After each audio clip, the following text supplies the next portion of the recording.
Akafalina ny arabanantsika rehetra any atokantrano amin'ity fadimin'ny volana Aogositra 17 sy 2024 ity. Ny mandrafitra ny mety toetry ny androntsika dia alizay izay somary malefaka ao anatin'ny 2 andro monja. Ary somary mafy koa ny fitsokon'ny rivotra raha hoan'iny apateliny avaratry ny nosy iny.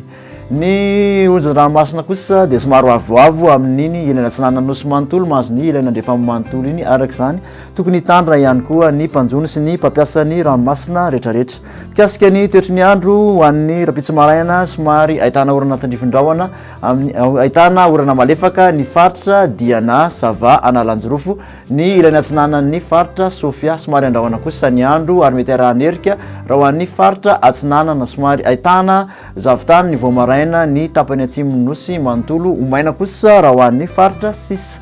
Ny tolakandro dia mbola mitoetra tany ny orana malefaka raha ho an'ny faritra Sava sy ny faritra Analanjorofo somary andrahona ny andro ho an'ny tendrony avaratra izay arahan'ny orana malefaka ny alina, maina tanteraka kosa raha ho an'ny faritra Sisa. Ny maripana ambandrindra voavenavenina dia 7 degré Celsius vakina karatra manodidina ny 7 ka hatramin'ny 12 ho an'ny faritra ampovoan-tany, mihoatra ny 40 kosa raha ho an'ny morontsiraka rehetrarehetra.